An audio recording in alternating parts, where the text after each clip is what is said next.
Hello again, everyone. Welcome to our next lecture in the Social Psychology online course.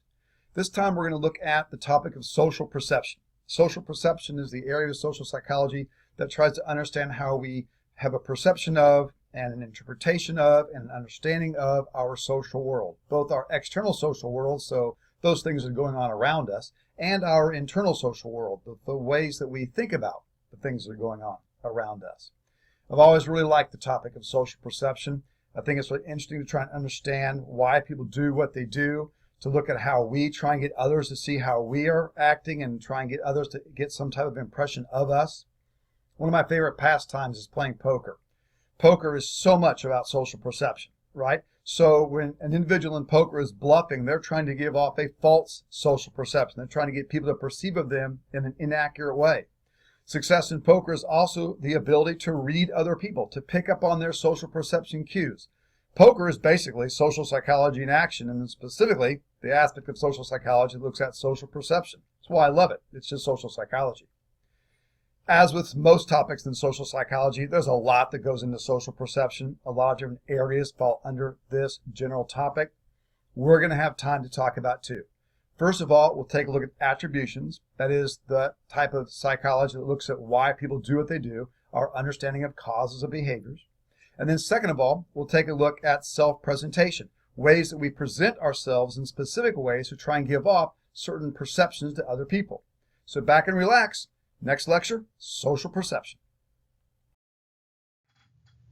So the first of two topics that we'll focus on in our examination of social perception is the topic of attributions. We actually briefly covered this in the interpersonal attraction lecture. Attributions, as we discussed then, are simply causes we assign to behaviors. We want to know why people do what they do. This includes other people as well as ourselves. We're constantly trying to figure out, why did I do that? Why did he do that? Why did she do that? That's the examination of attributions. So attributions are simply causes that we assign to behaviors. The first topic within the general realm of attribution research I'd like to take a look at is what I call attributional thinking. Attributional thinking is basically a term I made up that describes those situations in life when we are particularly interested in trying to figure out why people have done what they've done, whether it's our friends or our acquaintances or our own behaviors. We always want to know at some level, right? I mean, we're constantly trying to seek out attributions. That's not what I'm talking about here. What I'm talking about here are those times in lives when we are particularly interested in understanding cause, when our potential list of causes is really, really long. For example, sometimes you'll see somebody do something and you'll say, yeah, it was probably this.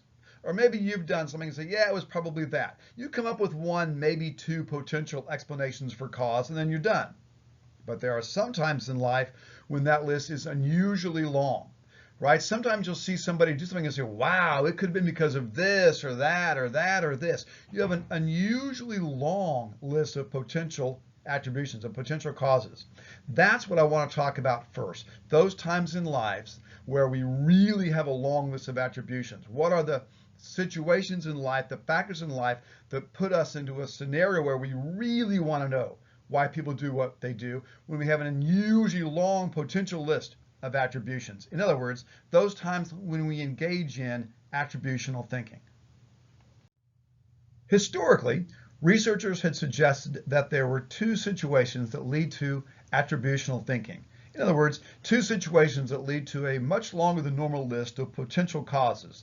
Two situations where people will sit down and say, wow, it could have been this or that or this or that. And these two situations involved expectancy and success. First of all, researchers thought that our list of attributions would be much longer than normal when we watched someone do something or when we had done something where there was a lack of expectancy. What happened was not what we expected to happen. Second of all, they thought the list of attributions would be longer when there was some type of lack of success. So there was a failure in some activity. So basically then they thought that the list of attributions would be longer when there was something unusual that happened, a lack of expectancy, or some failure that happened, a lack of success. So imagine a scenario where you're the last person to finish a test, and as you're walking out and you hand me your test, I say, so how do you think you did? And you say, man, I thought I did really, really well. Well, you were wrong. And so a couple days later, when you finally see that the grades are posted, you see that although you thought you had gotten an A or a B, in fact, in reality, you failed the test.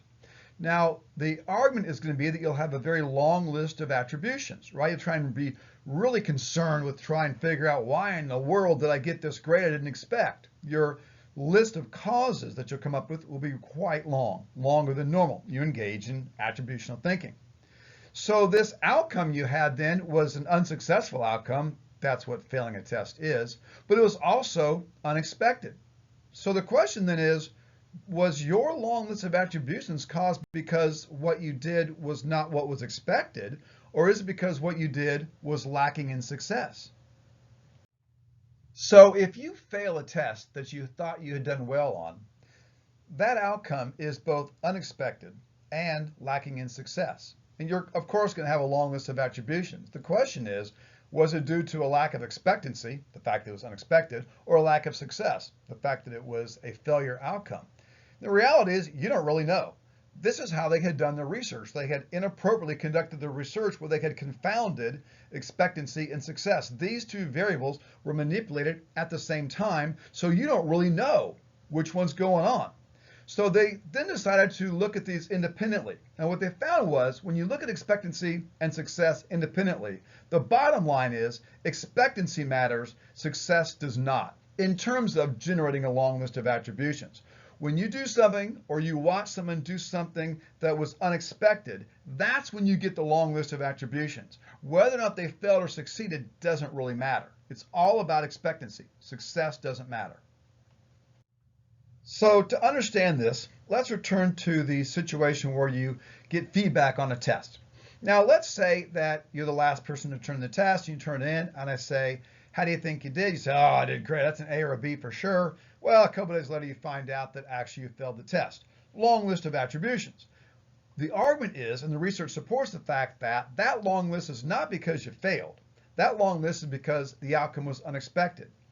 So if you switch that around a little bit and you say, okay, now what if you turn in the test and I say, how do you think you did? And you say, oh, I failed this test.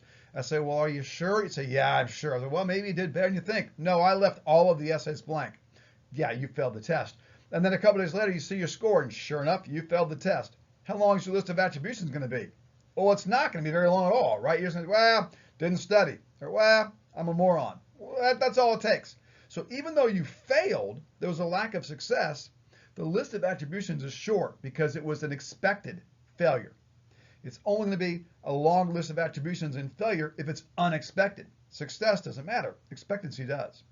Flip it even further and say you walk out and say, oh, how did you do? I didn't do very well at all. But then you find out a couple days later, you got an A. Well, it's a successful outcome, but your list of attributions is still going to be really long because that success lacked expectancy. You didn't think that was going to happen. And you look at, oh my gosh, how in the world did I get this A, right? We've probably all done that. You've all gotten a really good grade on a test that you didn't expect. And you're like, well, it could be because of this or that or this or that. It's successful, but it's unexpected. Again, the bottom line is longer list of attributions. People engage in attributional thinking due to an unexpected outcome. Success or lack thereof doesn't matter. So far, we've talked about two different potential situational influences on attributional thinking. Two situations that potentially could lead to a longer than normal list of attributions. One of these things matters, expectancy. You get longer lists in unexpected outcomes. And one of the things doesn't matter, success. It doesn't impact the list of attributions if it's a success or failure. So one factor matters so far, expectancy. A second factor that also matters is self-relevance. You end up with a longer list of attributions when whatever's happened, this outcome is relevant to you. It matters to you. The more self-relevant it is, the longer this list of attributions you're going to have. So to understand the impact of self-relevance on attributional thinking, let's return one more time to our example of getting a score on a certain test. Let's say you're in a class with a friend and you think this friend is really smart, and after a test you say to your friend, how do you think you did? And your friend says, I thought I did really, really well. A couple days later, the grades are posted and you say, what did you get? And I say, man, I failed. Well, you're going to have a longer than normal list of attributions, right? Because you think that your friend is smart, your friend said that they thought they had done well, and yet they didn't. So there's this unexpected outcome, and you're going to think that, wow, I wonder why this all went down this way. But if you think you're smart, and if you think you do well on a test, and then find out that you didn't, that list is even going to grow to a greater extent, right? Because all of a sudden now it matters to you. It's self-relevant to you. So basically what I'm saying here is you're going to get ultimately the longest list of attributions when something happens to you that matters to you, that impacts your life, that you didn't expect to happen, that was unexpected. Another line of investigation looking at attributions has essentially looked at different types of attributions that individuals form. In other words, looking at different dimensions of attributions. Now, in reality, there are several different dimensions of attributions that researchers have examined. There's the dimension that involves the stability, and the dimension that involves the controllability of the outcome.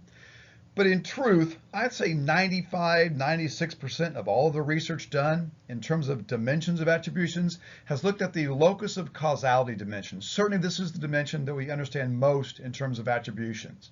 The locus of causality dimension simply looks at where is the cause? Where does the cause lie? Is the cause inside the person, or is the cause something external to the person? Where do we find the cause, the location or locus of the causality for this particular action? In terms of locus of causality, one type of attribution is referred to as an internal, or what is also called a dispositional attribution. Internal or dispositional attributions simply reflect the belief that the cause of the behavior lies within the person. It's something about who they are, something about their traits or their background or their disposition or their characteristics, something about their personality. I believe that the person did what they did because of who they are. So for example, let's say you're headed to Paducah and you're driving on 641 and suddenly a car passes you at 120 miles an hour. Now, you're not going to shrug your shoulders and say, oh, wow, a car just passed me 120 miles an hour and that's that. You're going to form attributions. As a matter of fact, you're probably going to form a fairly long list of attributions because, well, it's unexpected because people don't drive that fast, and it's self-relevant because you're on that road as well. You may form internal or dispositional attributions. You may think that the person did what they did because of who they are. Maybe they're crazy, or maybe they're a speed freak, or maybe they have a death wish. It's something about who they are that accounts for what they've done. A second example, let's say somebody gets a 9 on a test. You might form an internal dispositional attribution to explain why they got a 9 out of 100 on a test. You might say they're stupid, or you might say they're lazy, or you might say they lack commitment. A third example, let's say I'm walking in a class, kind of walking around lecturing, and I trip and I fall. The obvious internal or dispositional attribution would be that I'm clumsy, or I'm a klutz. I am the reason that I failed. It's something about me that caused me to fall. So while internal attributions or dispositional attributions suggest that the cause lies within the person, external, or what are also called situational attributions, reflect the belief that the cause is outside of the individual. It's something in the setting or something in the environment. Basically, when somebody forms an external situational attribution, what they're saying is, had the setting been different, had the situation been different, then the behavior might have been different. No guarantees. We're not saying for sure they wouldn't have done what they did, but if they would have been in a different environment, they might not have done this. So let's return to our examples from above when we talked about internal attributions. Let's say the car drives past you at 120 miles an hour. You might form an external situational attribution to explain that person's behavior. Maybe they're late to work. Maybe their wife is giving birth. Maybe the cops are chasing them. If these things would have been different, they might not have been doing that. For example, if their wife might not have been giving birth, they might not have been driving so fast. If the cop wasn't chasing them, they might not have been driving so fast. No guarantees, but they might not have been doing this. The test example. Your friend gets a 9. Well, maybe you form an external attribution. Maybe you say, well, they had 7 other tests that day, or, well, their boyfriend broke up with them and that's why they did what they did. Or maybe their boyfriend won't break up with them and that's why they did what they did. Or maybe there was somebody outside mowing the lawn during the test. Remember, there's always somebody outside mowing the lawn during my test. The me tripping example, Well, some people would form an external, situational attribution. Maybe the person decides, well, maybe I tripped over something. It wasn't that I was a klutz, an internal attribution. It was external. Maybe there was a cut in the carpet, or maybe somebody stuck out their leg and tripped me, or maybe somebody's book bag or backpack was in the aisle and I fell over it. If that object would not have been there, I might not have done that. The type of attribution that someone forms is critical in terms of the social perception that they will have for someone else's behavior. That is, whether or not you form an internal or external cause will have a huge impact on how you judge or how you evaluate somebody. The reality is, our judgments and evaluations of other people are actually based on two things. Yes, they're based on what the person's done, based on the individual's actions, their behavior. But it's also a function of why we think the person did what they did. It's also a function of the attributions that we form, the causes that we come up with to explain that person's behavior. When you judge someone, your judgments are formed based on two things: what the person did and why you think they did it. For example, some years ago, I coached a U12 travel baseball team, and one of the players was about 30 minutes late to practice every single practice. Every single practice, we'd be practicing about 30 minutes in, and he'd show up. Now, normally you would think, boy, I bet as a coach, you were really pissed off about that and really angry about that. No, I wasn't, because my evaluation of what he was doing wasn't simply a function of what he did. It was also a function of my attributions, my beliefs, and why he did what he did. I knew that this individual, as a 12-year-old, had made Callaway County's JV baseball team. That's pretty impressive as a 12-year-old. And their practices took precedent over our practices. So by the time their practice was done at Callaway, he'd pop into his parents' car and come getting over to my practice as fast as he could. Quickest he would get there, 30 minutes late. So I wasn't upset when he arrived. I was excited for him. I was happy for him. Again, my evaluation of this individual's behavior was a function of what they had done, the fact they were late, but also why I thought they were late, my attribution. Let me give another example.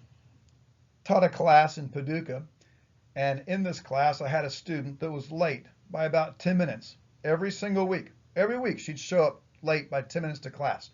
And you all, if you've ever seen me lecture in a classroom setting, you know that by the time 10 minutes rolls into class, I'm off and running, right? The stories are being told and we're well on our way. You can either jump on the bus or step off the curb, but our ass is leaving.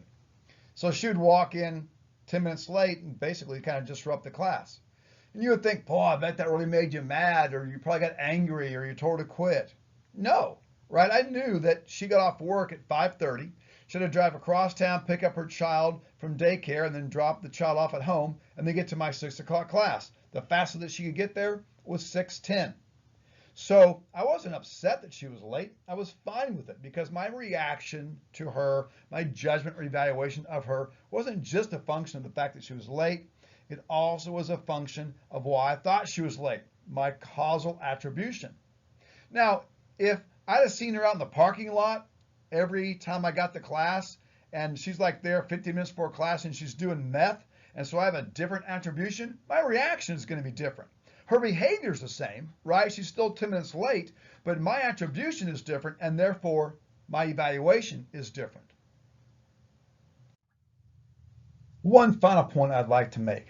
I said several times on this slide that our evaluations and judgments and reactions to someone's behavior is a function of two things: what they did and our attributions about what they did.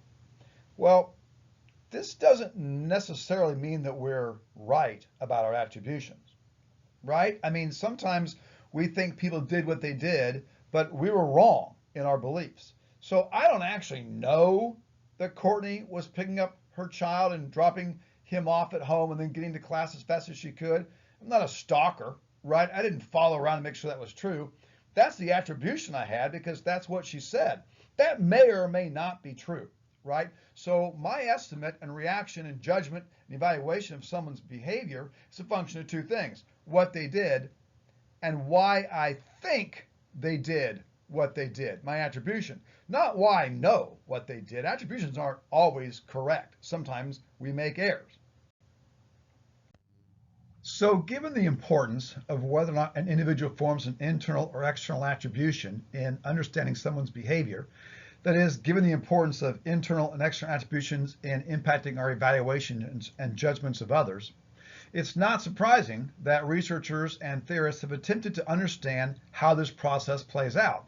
That is, what decisions do we make? What ideas do we come up with? What are the parts of the process that lead us to forming either an internal or an external attribution? This is where Kelly's covariation theory comes into play. The whole point of Kelly's model is to define and describe how exactly this happens, how it is that we end up deciding that someone's behavior was due to who they are, an internal attribution, rather than where they are, an external attribution. According to Kelly's framework, as we're trying to figure out if someone did something because of who they are, an internal attribution, or where they are, the situation, an external attribution, we seek answers to three things. We want to have three pieces of information. There's three things we want to know about this situation and the person. We're looking for information about consistency, distinctiveness, and consensus. And then we will use these three pieces of information to form an internal or an external attribution. Consistency is defined as the extent to which this person does this behavior in this setting. In other words, how often does this individual tend to do these actions where we're seeing them do the actions? Consistency is often referred to as the time component of the model, because what we're talking about here is, does this person do this behavior here across time? They consistently do this across time. A second component to Kelly's covariation theory, a second piece of information we seek out, is distinctiveness. Distinctiveness is defined as the extent to which this person does this behavior in other settings. So this is often referred to as the setting component of Kelly's model. So what we're looking for here is whether or not this setting is distinct. Another couple of important ways to think about this: is the setting unique, or is the setting special? Does this person do this behavior here only, which makes it special or unique or distinct? Or rather, do they do this everywhere? There's nothing special or unique or distinct about this setting. We see this person doing this every place we see this person. Third, Kelly suggests that we are interested in consensus information. Consensus is defined as the extent to which other people do this behavior in this situation. Obviously then, this is the people factor, right? Here we're not just concerned about what this person has done in this scenario, but what do other people do in this same situation? So Kelly's covariation theory then says that as we decide whether or not an individual's behavior was due to internal, external causes, it comes down to our decisions about consistency, distinctiveness, and consensus. What you see to the right then is a diagram of Kelly's covariation theory and all of the combinations that you would have in terms of people's decisions about consistency, distinctiveness, and consensus. And then what you'll have going forward then, we'll go through a couple of examples of this model step by step, each of the different combinations. For our first example, imagine that I walk into class one day to go teach, and I pass somebody who is outside of the classroom smoking a joint. Now, because this is unusual, it's unexpected, and because it's self-relevant, it's my class, I'm probably going to be really interested, especially interested in trying to figure out, is this individual's behavior due to internal or external causes? So our example, and we'll use the same example to work through all 5 combinations, is I walk into a classroom to teach, and as I do, I pass a person standing outside the classroom smoking a joint. So for our first combination, in terms of consistency, we have an answer of yes. For our example, that means that every time I walk into this classroom to teach, this student is out there smoking a joint. This student consistently does this behavior in this setting. But we have a yes to distinctiveness. That means that the setting is unique. The setting is special. That means he doesn't do this other places. I've seen him at Walmart. I've seen him at the Apple. I've seen him at Kroger. I've seen him outside of other classrooms. In none of those situations was he smoking a joint. Third, then, we want to know about consensus. And here we have an answer of yes. Everybody's standing outside of this classroom smoking a joint. So here's what we have so far. Yes to consistency, he always does this behavior here, but yes to distinctiveness, he only does this here, and then yes to consensus. Everybody's doing that here. In this scenario, what people tend to do is form an external attribution. Specifically, it's what's also called a target attribution. When you watch somebody do something, that person is the actor, but they end up interacting with other things around them. That other thing would be the target. So for example, if you see me throw a roll of toilet paper out of the door, I'm the actor because I'm what you're looking at. The roll of toilet paper, that's the target. Or if you see me punch a wall, I'm the actor, the wall is the target. So again, to recap, this person always does this behavior here. He always smokes a joint outside this classroom, but he only does it here. This is a distinct or unique or special setting. And everybody else is doing that here. Well, in that scenario, what you're going to say is, man, there's something pretty stressful about that class because he always smokes a joint here, but only here, and everyone smokes a joint here. There's something really stressful about that class. So the class then is the target.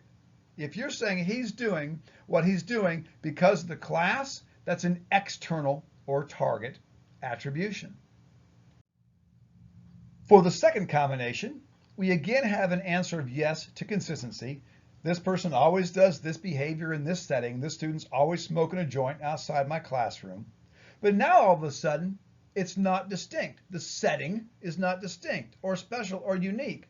Nope, he does this everywhere. It doesn't matter where this person is. Every time I see him, he's smoking a joint. And there's no consensus. Nobody else is standing outside of this classroom smoking a joint. So he always does this here. But so what? He always does this everywhere. Nobody else is doing this here. Now you'll form an internal, or what's called an actor, attribution. What's going on here? The dude's a stoner. He's a drug addict, right? He does this everywhere. No one else is doing this here. That's an internal or actor attribution. So for the first combination, you'd say, man, it's something about that classroom is really stressful. It's not him, it's the classroom, external. And for number two, you'd say, well, it's not the class, it's him. He's a stoner. It's internal. For number three, for combination number three, we're going to combine these two things. In number three, he always does this here. Every time I walk past this guy to walk into this class, he's smoking a joint. It's consistent. But it's also distinct. He only does this here. This setting is unique, distinct, special. I don't see him doing this anywhere else. But also for combination number three, there's no consensus. No one else is doing this here. Now, since he only does this here, we really wouldn't say he's a stoner. And since nobody else is doing this here, we wouldn't really say this class in general is stressful. What's going on with number three is this class is stressful for him. In other words, we have an actor by target attribution. To really understand what's happening in number three, you have to look at the person and the situation. You can't understand number three just by looking at him because he doesn't do this everywhere.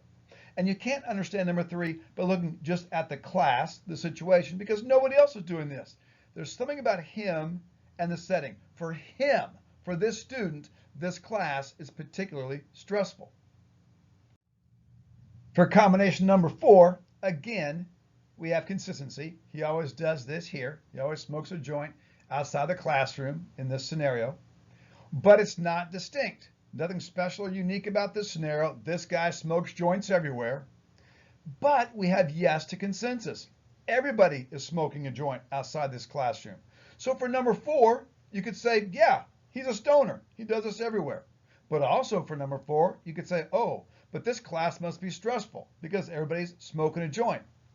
Therefore, for combination number four, we have what's called an actor or target attribution.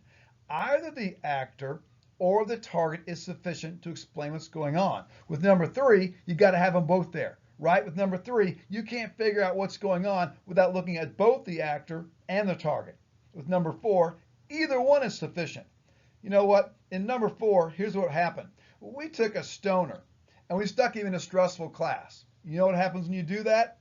they get high. Now, are they getting high because they're a stoner or because the class is stressful? The answer is yes, they're getting high because they're a stoner or the class is stressful. Actor or target attribution.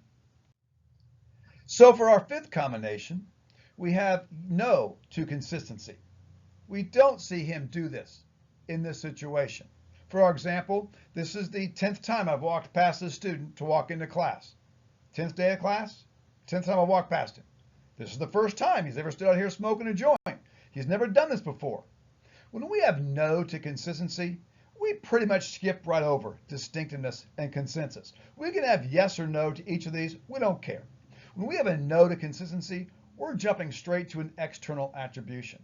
If somebody does something and it's completely different from what they typically do, I'm not going to think they did it because of who they are. I'm going to think they did it because of something external, something about the situation. So for our example here, I don't usually see this guy smoking a joint before class. He's never done this before. So I'm not going to say he's a stoner. I'm going to think, wow, there must be something going on in the circumstance. There must be something in this person's life. Maybe they have 4 tests tomorrow. Or maybe they just got back from Colorado and they bought a whole bunch of really good dope. I don't know. There's something in this circumstance, something that is external to this person that explains what they're doing. It's not who they are. It's not an internal attribution. It's an external attribution to the circumstance. For our second example, imagine that you're at an amusement park and you're just getting ready to step onto a roller coaster. Now you're about 2 or 3 people deep in this roller coaster line, and so you can see when the roller coaster arrives all the people that are on it and they're having a good time, and then a couple more people load in front of you, and you get about 2 or 3 different trains to go before it's your turn. So you're standing there waiting for the next car to show up, and it does. One of the kids that's on there is just screaming like you've never heard anybody scream before in your entire life. Now, you're not just going to shrug your shoulders and say, wow, there's a kid on a roller coaster screaming. This is going to be a situation where you're going to form an unusually high level of attributions, right? A great number of causes might come to mind because, well, it's unexpected. You've never seen anybody scream like this before in your life, let alone on a roller coaster. And second of all, it's self-relevant. You're about to plop your ass on that roller coaster. You'd really like to know what's going on. So our example again is you're going to be standing there waiting for your turn on a roller coaster. One of the roller coaster trains shows up. There's a kid on it screaming like you've never seen anybody scream before. So for our first combination, we would have yes to consistency. Every time you see this kid ride this roller coaster, he screams like you've never seen anybody scream before. It's consistent. But you also decide you have yes to distinctiveness. This kid only screams on this ride. You've seen this kid on several other rides and he doesn't scream on those. And you also have yes to consensus. Everybody on this ride is screaming like you've never heard before. So he always screams on this ride. He only screams on this ride. It's distinct. And everyone's screaming on this ride. The attribution? External to the target. Of course, the target being the ride. This is a scary ride. For combination number 2, again, we have yes to consistency. Every time I see this kid ride this ride, he screams like crazy. But we have no to distinctiveness. There's nothing special or unique or distinct about this situation. In other words, there's nothing special, unique, or distinct about this ride. I see this kid screaming on every ride. This kid screams on the tilt-a-whirl. This kid screams on the Ferris wheel. I saw this kid sitting on a park bench. He was screaming. This kid screams everywhere. And there's also no consensus. Nobody else is screaming on this ride. So he always screams on this ride, consistent. But he screams on every ride, not distinct. No one else is screaming, no consensus. The attribution, internal to the actor. This kid's just scared of shit.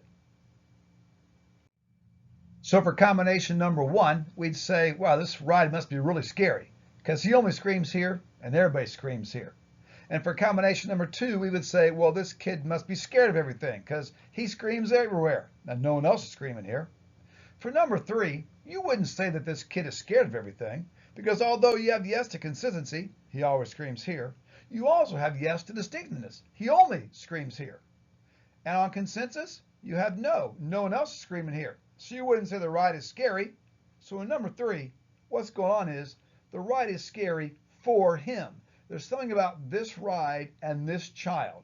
It's an actor by target attribution. You have to look at both the person, the kid, and the situation, the ride, to understand what's going on. One alone doesn't make any sense. You have to have both. For combination number 4, we have consistency. He always screams on this ride. But we also lack distinctiveness. There's nothing special on this ride. He screams everywhere. And we also have consensus. Everybody's screaming on this ride. So you know what happens when you take a kid who's always scared of everything and stick him on a ride that scares the shit out of people? That kid screams, right? It's actor or target. You could say, well, I know that kid. He screams at everything. That's why he's screaming, internal. Or you could say, I know that ride. That ride's scary as hell. Everybody screams on that ride. That's why this kid is screaming. Either the actor or the target is sufficient to explain what's going on. And finally, for the last combination, we have no to consistency. This is like the 10th time I've seen this kid ride this ride. This is the first time I've ever seen him screaming like this. Right away, we're jumping over distinctiveness and consensus. Could be yes or no. For either one, we don't care.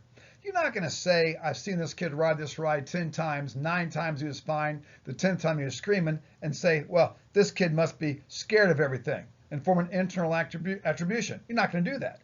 You're going to form an external circumstance. Something had to have happened on that ride this time. Maybe the person next to him vomited on him, or maybe he lost his cell phone on the ride, or maybe a tree branch this time hit him in the face. I don't know. Something external to the circumstance. It's not him. It's external. So let's think a bit more about that last example. The example where you're waiting to ride a roller coaster and one of the trains shows up and a kid on it is just screaming his head off. In reality, you're probably not going to have consistency information. You're probably not going to know how that child has reacted to that ride in the past. You probably have never seen that kid before, and you even are less likely to have seen that kid ride that ride. You also probably don't have distinctiveness information. You probably don't know how that child has responded to other rides. Let's be honest. Unless you're a stalker, you probably don't know what that kid does on that ride consistently and on other rides throughout the park. Now, you do have consensus information, right? Because you know what the other riders on that train are doing. So our question then is, what do we do if we lack information? What do we do if we only have 1 or 2 of the 3 key pieces of information in Kelly's model? That's what we're going to talk about next. What happens if we lack information? The first critical point to make in terms of what we'll do if we lack information is that we'll still form an attribution. What we won't say is, well, I lack some of Kelly's components, so I guess I won't form an attribution. That's not what we'll do. Rather, we will simply do the best that we can with the information that we have. We'll form the best attribution, the most logical attribution, at least to us, based on the pieces of information that we do have. So imagine that you're in your dorm room and you're studying, and your friend walks up and knocks on your door, and you're like, yeah, what's up? And like, well, they say, well, I want to go to the Racer baseball game. Could you come with me? And you're like, nah, I don't want to go. I got to study. I got these papers that are due, these articles I got to read. Like, oh, please come with me. And you say, well, okay, I'll go just to keep you company, but I'm just going to sit there and do my homework. And I'm not going to watch the game. I'm just going to work, but I'll keep you company. They're like, yeah, that's a fair compromise. Let's go. So off to the baseball game you go. Now, a little bit before the game starts, you're just sitting there with your face in your books and in your computer and stuff, and your friend taps you on the shoulder and says, hey, look at number 15 for the other team. They sure do look like your brother. And you look up from your notes and you say, well, yeah, you're right. That person does look exactly like my brother. And then you put your face right back in your notes. About 15, 20 minutes later, your friend taps you on the shoulder again and says, hey, your brother's look-alike is getting ready to bat. So you look up and you say, oh, yeah, well, that guy does look like my brother, and you watch him bat. Strike 1, strike 2, strike 3, your brother's look-alike strikes out. Your face goes right back down to your books. 15, 20, 25 minutes later, your friend taps you on the shoulder for a third time and says, hey, look, your brother's twin is getting ready to bat again. And you look up, and there it is. Strike 1, strike 2, strike 3, he strikes out again. Right back down to your books. That happens 4 times. 4 times you look up, you see your brother's twin strike out, look straight back down.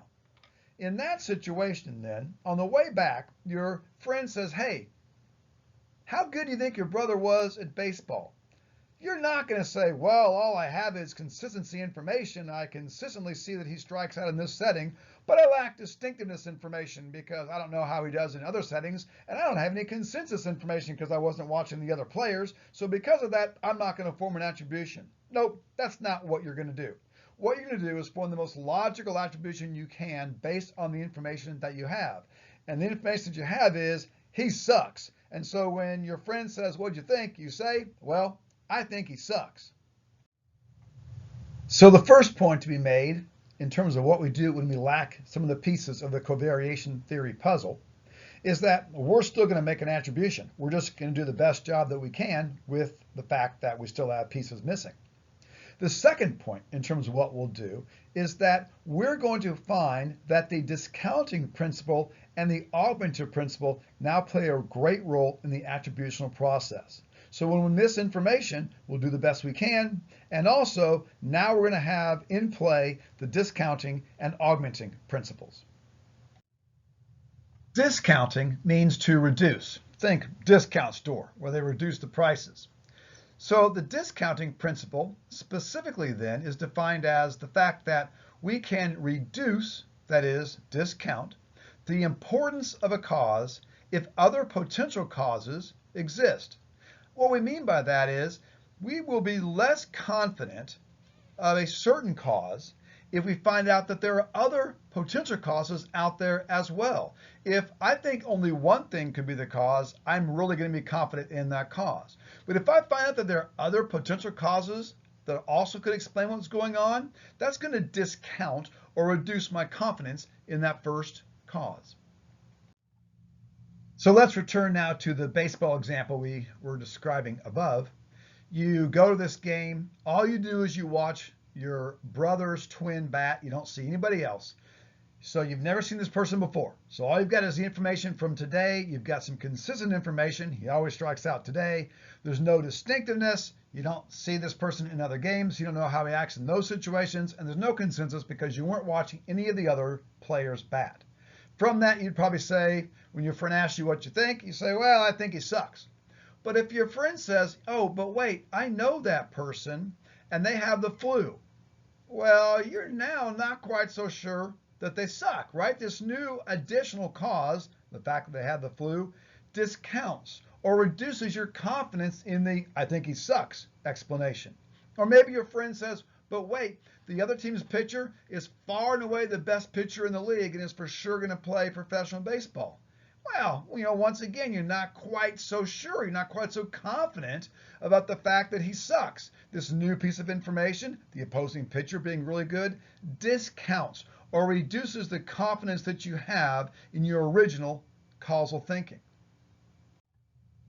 To augment something means to strengthen something.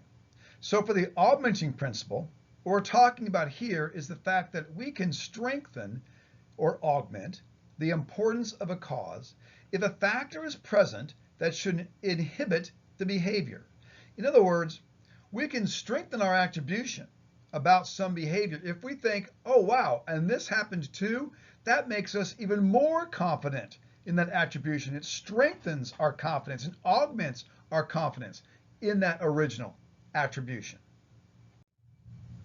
One more time, let's take a look at the baseball example. You see this person strike out 4 times. That's all you see, and you've never seen him before, and your friend says, what do you think? And you say, I think he sucks. You'll do the best you can. Or maybe your friend says, oh yeah, but he's got the flu. Oh, well, now you're not quite so sure he sucks. That's the discounting principle. The augmenting principle would be your friend says, what'd you think? And you say, I think he sucks. And your friend says, yeah, I've never seen his swing look better. And you're like, wow, that's the best he's ever done? Now I'm really sure he sucks. Or your friend says, yeah, the opposing team's pitcher, he never struck out a batter in his entire life. Wow, and now he struck this person out 4 times? I don't just think he sucks, I think he colossally sucks. This new piece of information strengthens the importance of this cause that I've come up with, because the fact that the pitcher was terrible and he struck out just makes me that much more convinced that I was right all along. Let's take a look at one final example. Let's say you're in class in Wells Hall and you walk out after class into the quad. And you look across the quad and you see a man strike a lady, knocking her down. She gets back up. He hits her again, knocks her down. She gets back up. He knocks her down again. She gets back up. He knocks her down again. This happens like 5 or 6 times.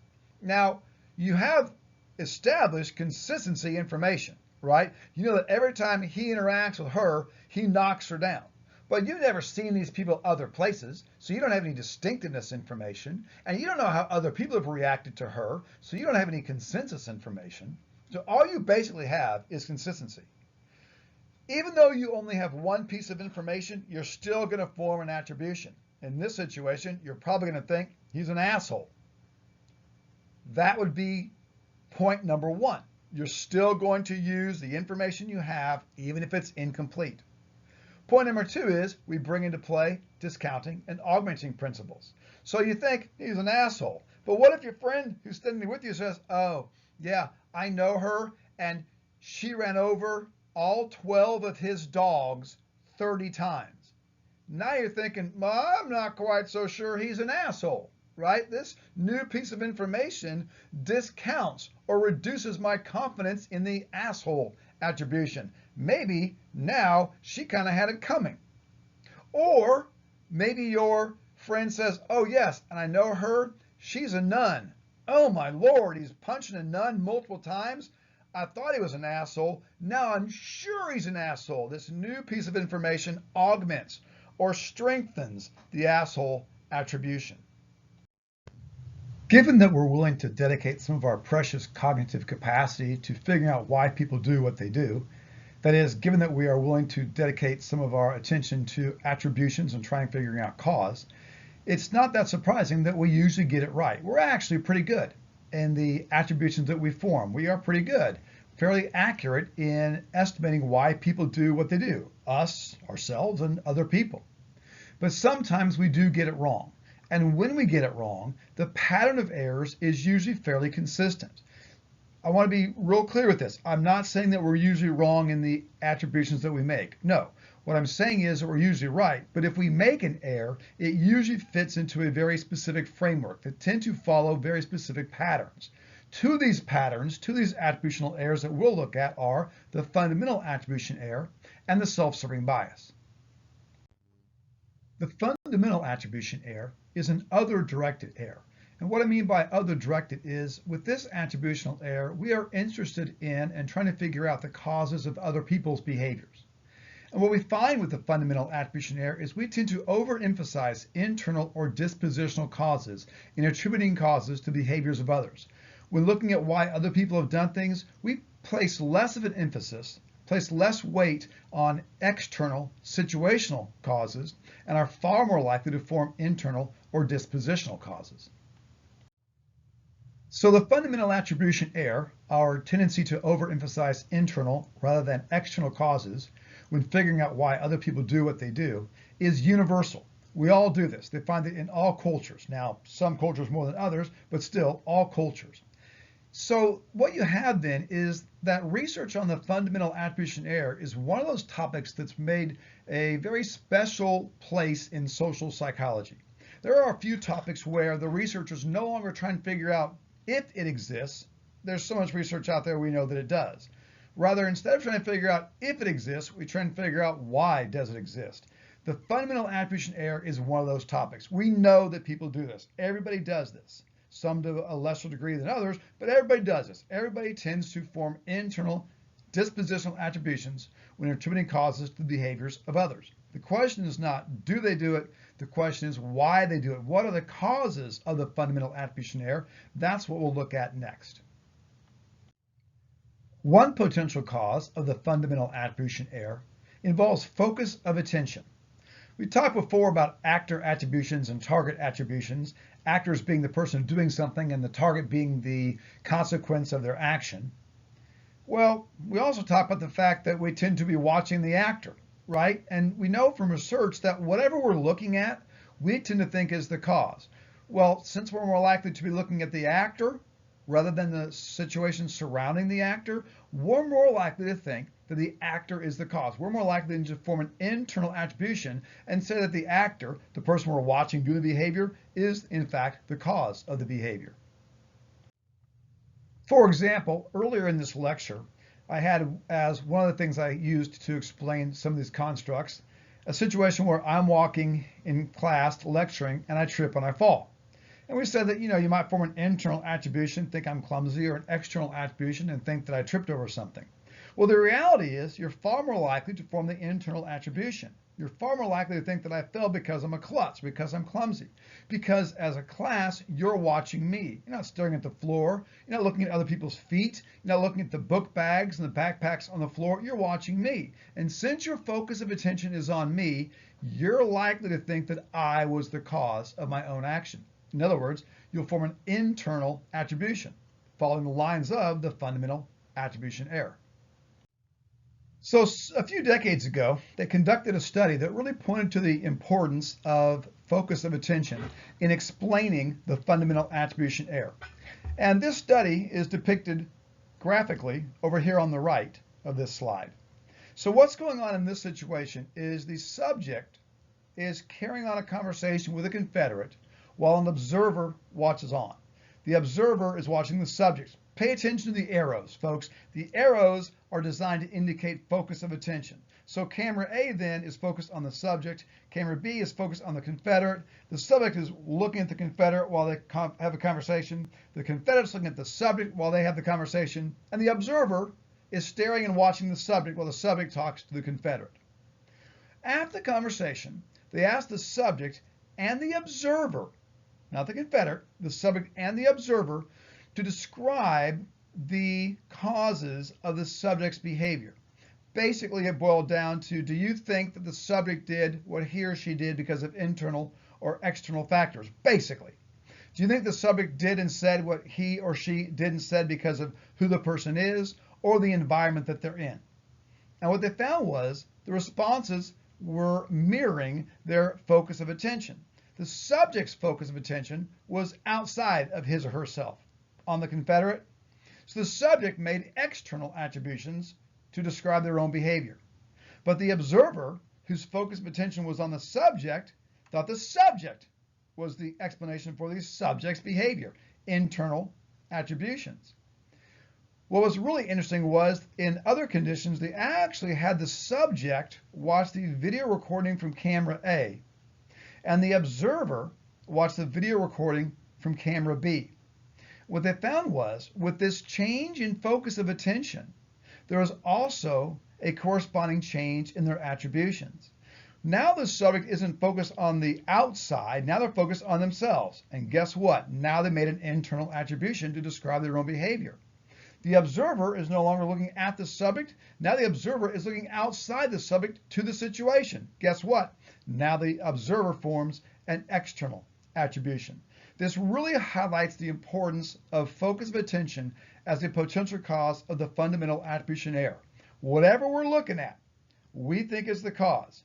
We're usually watching the actor, so we usually think the actor is the cause. We'll form an internal attribution and disregard things out there in the environment, potential external explanations. The second potential cause of the fundamental attribution error involves the amount of effort required to form internal and external attributions. This potential cause is best understood through Dan Gilbert's three-factor theory or three-factor model of attributions. Gilbert argues that the fundamental attribution error occurs because external attributions take more effort than internal attributions. Now, since our brain likes it easy and it always wants to do the easiest thing possible, if internal attributions are easier than external, our brain is going to want to rely on internal attributions. Therefore, we over-rely on internal rather than external because the internal is simply easier. The diagram of Gilbert's three-factor theory is seen on the right side of this slide. There are three stages. Stage 1, the identification stage, and then stages 2 and 3 are in the second part of the model, the attribution phase. The first stage in Gilbert's model is simply the identification stage. The individual is identifying the behavior that they're going to seek a cause to. Basically, what Gilbert is saying is that attributions are why questions. We're trying to figure out why someone has done something. But before we can talk about why someone has done something, we have to know what they did. This what they did, that's the identification stage, identifying exactly what it is that the person has done. The second stage of the model, and the first stage in the attribution phase, involves what we'll call an automatic internal attribution.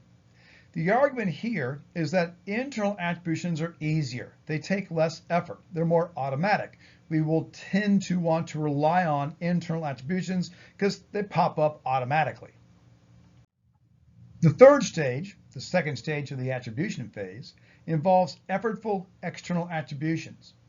The thinking here is that external attributions take more effort. They require more cognitive capacity. So we're not going to want to do these in most scenarios, right? I mean, our brain likes it easy. So if the automatic internal is easier, that's what we're going to rely on. That would then be the fundamental attribution error, an over-reliance of internal attributions rather than external attributions. We don't go to that third stage, this external attribution stage, because, well, we don't need to. The internal attributions occur first, they're automatic, and then we're done. This doesn't mean that we'll never form an external attribution. Sometimes we do. Sometimes we decide that an individual's behavior was due to the situation that they are in, the environment that they're in, rather than who they are. But what Gilbert's model suggests, and there's good research to back this up, is that you won't make this jump. You won't make this leap from stage 2, the automatic internal, to stage 3, the effortful external, unless two things are going on. First of all, you have to have sufficient information about the situation. You have to know a lot about the situation and the surroundings. Yes, you could go look for that information, but you're not going to because your brain likes it easy. So you have to have sufficient information about the surroundings. And second of all, it has to be a low distraction situation. Remember, you have a limited cognitive capacity. That's law number 3. And in order to make an effortful external attribution, you have to devote a lot of cognitive capacity to that. If you're distracted, that sucks away from all of that cognitive capacity you could devote to forming an external attribution. If you're distracted, your brain's like, yeah, no, I got to do what's ever easiest, and what's easiest is the automatic internal.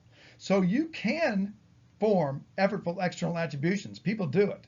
But it has to be a situation where they know a lot about the environment and has to have low distraction. The third potential cause of the fundamental attribution error is culture. You might recall that culture was one of the larger ways that the situation can matter. In particular here, what we're interested in is whether or not the culture is an individualistic culture or a collectivistic culture. Individualistic cultures, as you might recall, are those cultures that stress each individual. Be all you can be, get all you can. The unit of analysis is each person, one at a time, in an individualistic culture. With a collectivistic culture, the unit of analysis is the group. It doesn't really matter if the individual succeeds. What really matters is whether or not the group succeeds. Group success, group outcomes are weighed much more heavily in collectivistic cultures. What research shows is that you're far more likely to get the fundamental attribution error in an individualistic culture than you are in a collectivistic culture. Don't misunderstand what I'm saying here. I'm not saying you don't get the fundamental attribution error in collectivistic cultures. You do. You just don't get it at the same level that you do with individualistic cultures. And this really makes sense when you think of the fact that individualistic cultures are all about me. Well, if they're all about me, then I think they're also all about you. So I am probably going to think that you are responsible for why you did what you did. I'm going to form an internal attribution, more so than if I was in a collectivistic culture where I might think it was more that the group was the explanation that made the most sense, causality-wise. A second common attribution error is the self-serving bias. The self-serving bias is a self-directed attributional error. What I mean by that is, here we're not concerned with the causes for the behaviors of other people. No, we're here concerned with the causes for our own behavior. This is all about why have I done something. And what you find with the self-serving bias is that people internalize successes and externalize failures for their own actions. If we do something and it turns out well, we will internalize that success. We'll think that we were the cause. If we do something and it turns out poorly, we'll find an external reason, an external source, or an external attribution to explain our failure. For example, let's say you do really well on a test and someone asks you why. Well, you're going to think it's because you're smart or you're studious. You have some talent in that area. Those are internal attributions to explain your success. You're internalizing the success. But if you'd failed that same test, you'd say, well, it's bad luck, or the teacher asks tricky questions, or I had 5 tests that day. You'll find an external attribution to explain your failure. Research shows that there are actually important person and situational factors that will impact the amount to which somebody will exhibit the self-serving bias. There are different types of people and different types of situations that will impact whether or not people internalize successes and externalize failures. One important person factor that has relevance for displaying the self-serving bias involves low self-esteem. Research shows that low self-esteem people don't really do this. They don't really show or exhibit the self-serving bias. Low self-esteem people will actually take the blame for something if they fail and it was their fault. They won't take the credit for something if they succeed and it wasn't due to something that they had done. They didn't earn it. So low self-esteem people don't internalize successes and externalize failures. They don't exhibit the self-serving bias. Rather, what low self-esteem people have is called depressive realism. We're the ones with the bias. We're the ones that are being dishonest with ourselves, right? Those with high self-esteem, we will be more than happy to take credit for something that we didn't earn. We're more than happy to blame something to explain why we failed. Not individuals with low self-esteem. They have depressive realism. They're honest about the outcomes that they have, and they're honest about the causes of those outcomes. If they fail and it's because of what they did, they'll take the blame. If they succeed and it wasn't what they earned, they won't take the credit. They have depressive realism. One of the strategies that clinicians will use to combat depressive realism in their low self-esteem clients is what's called attributional style therapy. Basically, attributional style therapy is just teaching the self-serving bias. It's teaching low self-esteem individuals to internalize successes and externalize failures. One individual that I worked with while I was in grad school, Dr. Rick Snyder. Dr. Snyder was the head of the clinical program at the University of Kansas, and I remember him talking one day about a client that he was working with, and he was using this attributional style therapy with his client. And after 4 weeks of working with this client barged into his office out of nowhere and said, "Hey, doc, I get it now, I get it. And Dr. Snyder said, "Okay, great, what do you get?" And the client said, "What you've been trying to get me to understand all these weeks is, what's so great about reality anyway?" Well, folks, there you have it. That's what the self-serving bias does, right? We're biased. We internalize successes and externalize failures, whether that matches reality or not. Depressive realism, that's the reality. Getting rid of the reality, buying into the bias, that's a good thing because, as this client said, what's so great about reality anyway? On the situation side of things, we have the issue of culture and where the person is found. What you find once again for culture is the importance of the individualistic and collectivistic dimension.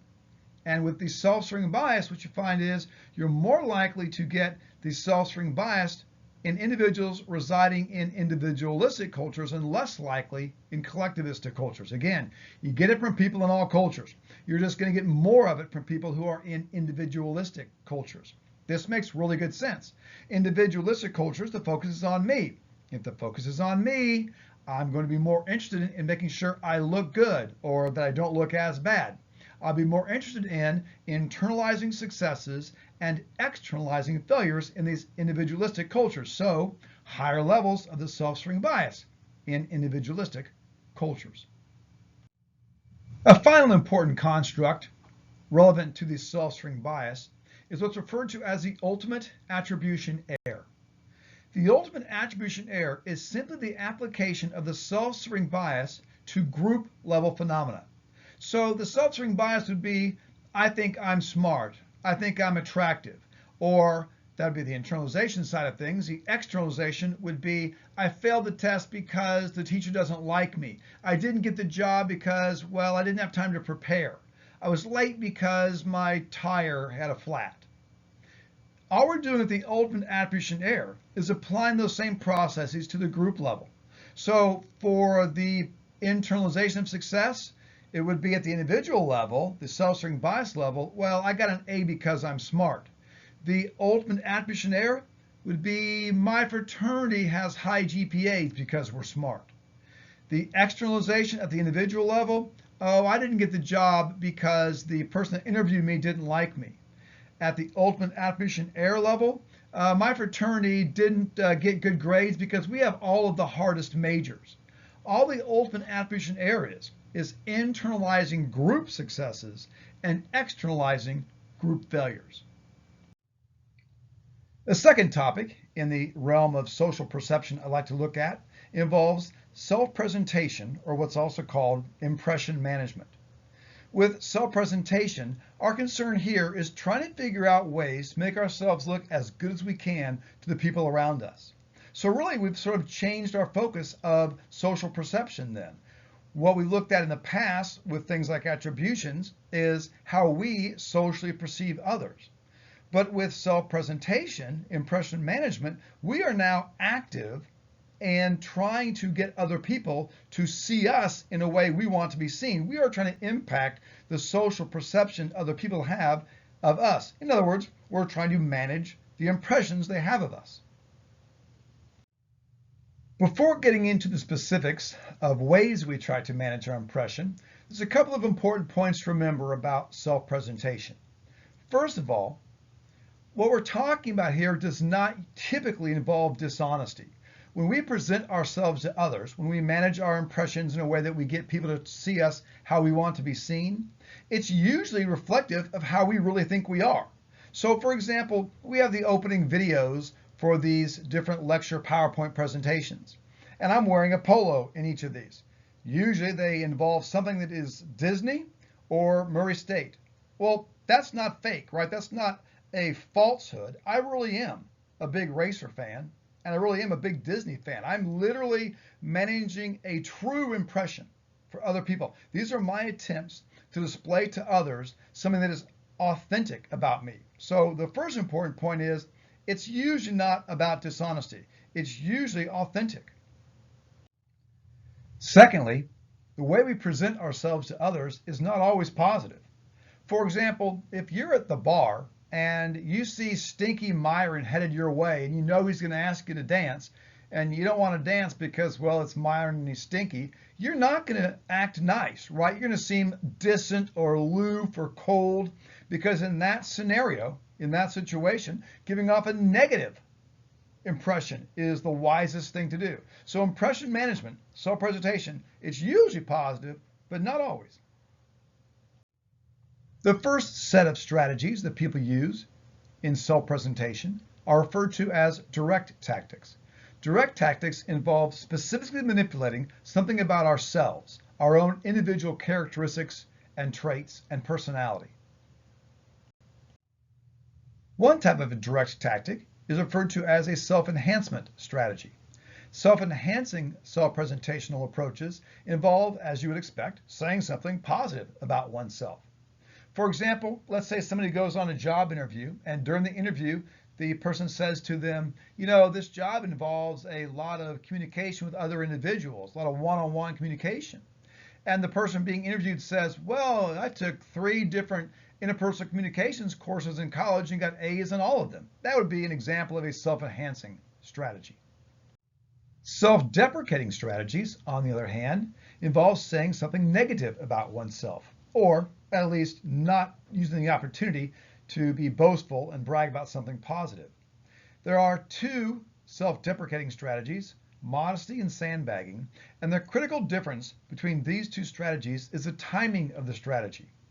Sometimes we use self-deprecating strategies before an event, and sometimes we use self-deprecating strategies after an event. Modesty is a self-deprecating self-presentation strategy that occurs after an evaluative event. So, for example, let's say that somebody takes a test and a couple days later they find out that they got the highest grade on that test. Now inside, they're loving it, right? Like, I just got the highest grade on the test, I set the curve. That's awesome. But when they walk into class the next day after the tests have been posted, they don't walk in and look around at everybody and say, I kicked all your asses, because it would make you look bad. Instead, they tend to react with modesty. They're holding back their desire to self-enhance because they know it doesn't look bad. No one wants to look like they're boastful or they're a braggart. So when that person sits down, someone says, so how'd you do? They say, well, I did okay. No, how'd you do? I did better than I expected. No, how'd you do? Well, I'm happy with my grade. All those are instances of modesty. They're not trying to show that they did great on the test because they know that's not going to make them look very good. So with modesty, you're downplaying your success after an evaluative event. With sandbagging, this is going to be used prior to an event. Essentially what happens with sandbagging is the individual sets up an expectation that they're not going to do very well. They don't want other people to think that they're going to do really well, because then if they don't do very well, it makes them look pretty bad. Let me give an example. When students finish taking my tests in face-to-face courses, if they're the last person to get done with the test, sometimes I'll ask them how they thought they had done. Never, ever, ever do they say, oh, I crushed this test, I got an A. Now, they might think that, but they never say that. Because if they say that they crushed this test and they got an A, but then in fact, in reality, they got a B, they don't look very good. So they sandbag. They set up an expectation that they didn't do very well. So I'll say, how'd you do? Oh, I don't know. There's a couple I don't feel very good about. How'd you do? Oh, I'm not too sure about some of my answers. I guess we'll have to wait and see. Sandbagging used prior to an evaluative event where you set up an expectation that you're not going to do very well. So if you don't do very well, you're like, yeah, I told you. But if you do well, you look really good. A second set of self-presentation strategies are referred to as indirect tactics. Indirect tactics involve managing your impression by strategically manipulating your association with groups. Now, for direct strategies, you're manipulating something about yourself individually. With these indirect tactics, then, you're manipulating how you present yourself as a member of, or no longer a member of, or a weak member of, certain groups that you are associated with. The first indirect tactic we can discuss is referred to as basking in reflected glory, and was first identified by Robert Cialdini and some colleagues back in the 1970s. In Cialdini's work, they did two studies.